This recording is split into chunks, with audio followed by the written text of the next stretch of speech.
I am extremely excited for this one. England versus Wales in their opening game of the Six Nations. This is a rivalry that's been going on for many years now.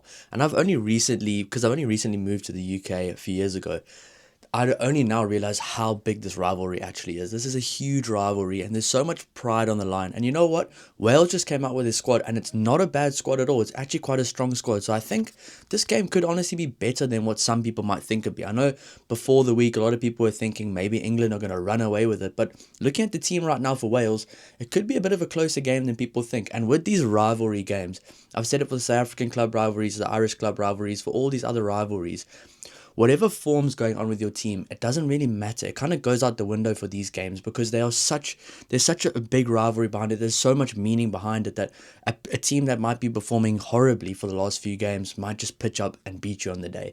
You have to be at your absolute best, and I think this is one of those games. But getting right into the team selections, England have gone for Ellis Genge, Jamie George, Joe Hayes, Alex Coles, Ollie Chesham, Guy Pepper, Sam Underhill, and Ben Earl as their forward pack. A very strong forward pack for England. They are really going to try They have just so many athletes in this team. They're going to outmuscle this Wales team. And looking at the forward pack, I think they might be able to. In the back line, they've gone for Alex Mitchell and George Ford.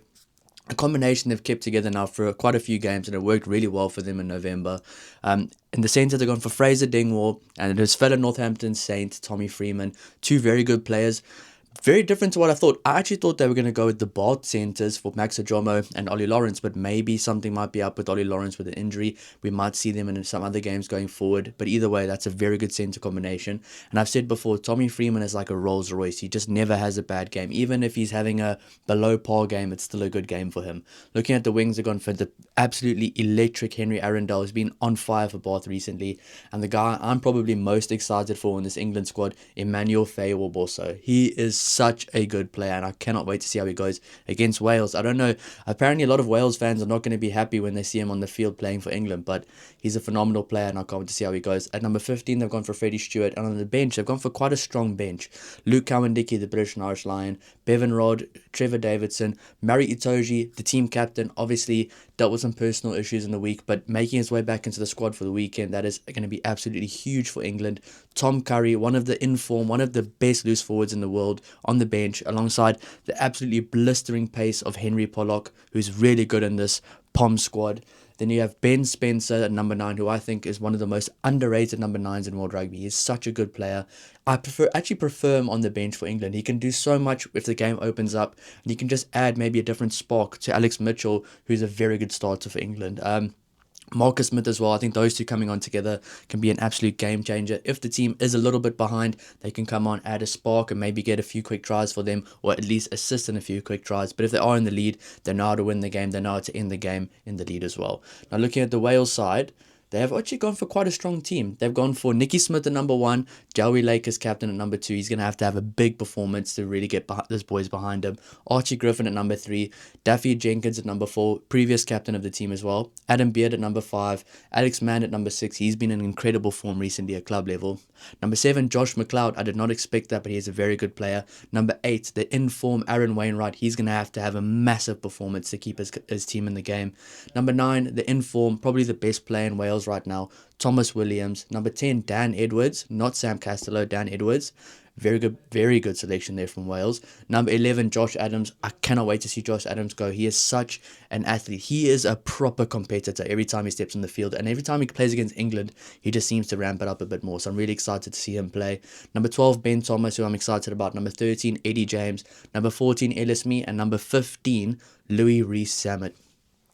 I'm actually excited about Louis Rees-Zammit at number 15. He is a very good player, and it's going to be interesting to see what kind of dynamic he adds. Maybe he's not the typical, I don't know how to say, the typical stock standard fullback, whereas you look at Freddie Stewart, he's good under the high ball. He's very good when it comes to he's very good in open play, but he's very good under the high ball and those areas of the game that a fullback needs to be good at. But then a guy like Louis Rees-Zammit adds something completely different, where when it comes to open play, he's going to be one of the most dangerous guys in the field. We might find him playing a bit around the fringes as well. He's a guy that can run really well off 9 or on the outside shoulder of the 10 as well. He's a very good player when it comes to that. So two very different 15s this game, but I'll be saying who I prefer in my combined 15 after I've listed out the teams.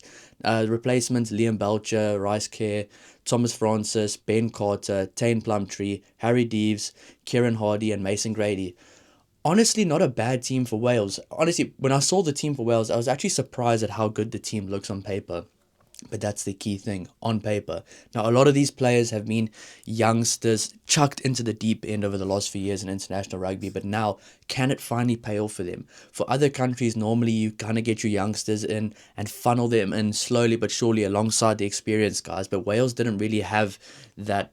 They didn't really have that because all the experienced players were retired or not there anymore, not available anymore, or not selected. So Wales over the last few years have really just chucked all the youngsters in the deep end and made them try get experience together, which obviously has been a very painful process for Wales fans. And I feel bad for Wales fans. Trust me, the last thing I want to do is see Wales really performing bad again. I think this Wales team this year won't be as bad, but what a successful season looks like for Wales, I'm not too sure. It might be winning a few games, or it might be not losing games by as far anymore. It might be having quite a few close performances, and then maybe next year winning a few close games, and then the year after that building off that. But I don't know what's going to be a successful season for Wales. But looking at this team, I think they can get some wins.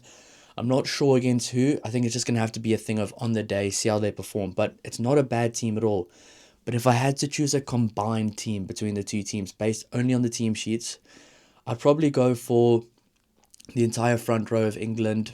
At locks, I'd probably go for Daffy Jenkins at number 4 to give Wales a player there. Number 5, I'd go for Ollie Chesham. Number 6, I'd go for the whole England loose trio. I think that whole England loose trio right now is in incredible form. They've got a really balanced loose forward trio, and I think it's going to be very tough for Wales to deal with them. At number 9, I'll go for Thomas Williams. I think he right now is the standout 9, especially when it comes to the teams in Europe.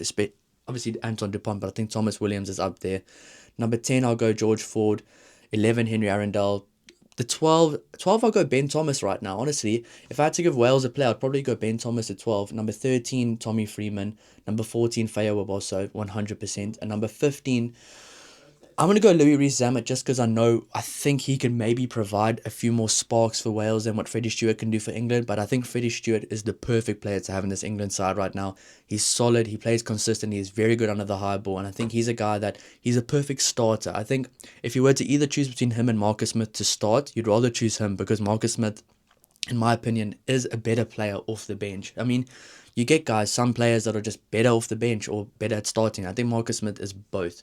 And if you have that luxury, play him off the bench, maybe give him 30, 40 minutes off the bench instead of starting him, where a guy like Freddie Stewart off the bench might just come on, you know what you're going to get, might not get too much of a spark, but he's a guy that for the first 60 minutes can really grind out the opposition team, be an absolute nuisance in the air for them, and he's a very good starter. So that's what I think there. On the bench, I've gone for Luke Cowan-Dickie in my combined team, Bevan Rod. Number 18, I've gone for Thomas Francis. Number 19, I've gone for Maury Itoje, of course. 20, Tom Curry. 21, Henry Pollock. 22, I've gone for Ben Spencer, and number 23, Marcus Smith. So as you can see, the balance of the power definitely lies with England, especially recently. But this Wales team is no pushover. I think this is going to be a very tough game for England, and I think you're going to have to really beat Wales. But the thing with this England team right now is, this is why I'm predicting England to win, is because England right now are in the best form they've been in the last 3 or 4 years. And they're really now understanding as a squad how to win games, even if they don't play their best, which is a very, very good sign of a winning team. That just shows a winning mentality in a team, and that just shows a team that could be great. So I really think this England team right now is trending up at the right time. I've got nothing against this Wales team. I think this Wales team is going to do a lot better this year, and I'm really rooting for Wales to do so much better. But I just think if you look at the combined team, England does have a better team, but obviously with these derbies, especially England versus Wales, anything can happen on the day, and I don't think it's going to be a walkover for England. I don't think so. So my prediction for the game, I'm not going to say by how much, but I think England are going to win. I think that's a bit of a no-brainer decision right now. Obviously, if Wales do win, you guys can come back here and say whatever you want in the comments. I do want Wales to be successful because I think Wales rugby being successful is very good for rugby in general. As a South African fan, I've had some of our worst ever losses against Wales and some of my most nail-biting wins against Wales as well. Every time South Africa would play against Wales, it was just a very tough game for us and a tough game to win, and those guys are just so tough. And I think that's one thing that Wales can take into the Six Nations is that they have those physical, tough guys, those guys that can go through anything and really come out on top. So I think this Wales team is definitely going to take a step forward, a step up, and I think these guys that have been inexperienced, thrown in the deep end, are now like potentially starting to become a bit more settled in their positions, settled into their roles. They understand what it takes to go from being a good club rugby player to a good international player. And there's some guys that could even go from good to great. I mean, there's a few guys. Aaron Wainwright's a good player. Alex Mann's a great player. Thomas Williams is one of the best players in the world. Ben Thomas, a very good player as well. And having a guy like Louis Rees-Zammit that's been there, he's been a British and Irish Lion, he's played at the best level, he's performed really well at the best level, can only motivate the teammates around him as well.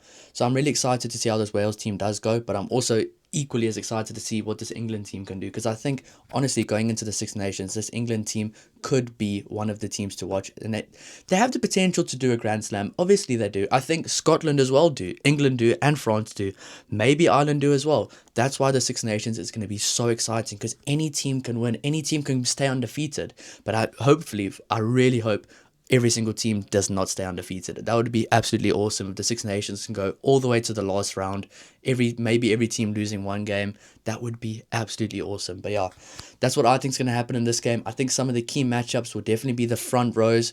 If Wales can somehow hang in there in the scrums, then the game could be a bit closer, because if England gets scrum dominance, you have a guy like George Ford who's absolutely automatic off the kicking tee and he can slot it over from anywhere. So you're going to have to watch out for that as well. But if England somehow start the game slow, thinking, oh, Wales is not going to be a tough game, Wales can actually come and beat them. That's one of the honest situations that can happen. If England does not start strong, Wales can beat them if they start strong. But my prediction is England to win. I don't know by how much, but that's just what I think will happen. But I will be doing a full-time review right after the game, guys, and the player ratings for both teams, for every single player. It's going to be an absolutely awesome game. I wish I could be at Twickenham. I wish I could be at Twickenham this weekend. I wish I could be at all the games. One of these games I'm going to try go watch. I need to go watch a game at Cardiff as well, because that apparently is one of my bucket list stadiums. Apparently it's such a good stadium to watch rugby at. But yeah, guys, that's it for the video. If you guys enjoy it, please don't forget to subscribe to help the channel grow, and we'll see you in the next one. Cheers.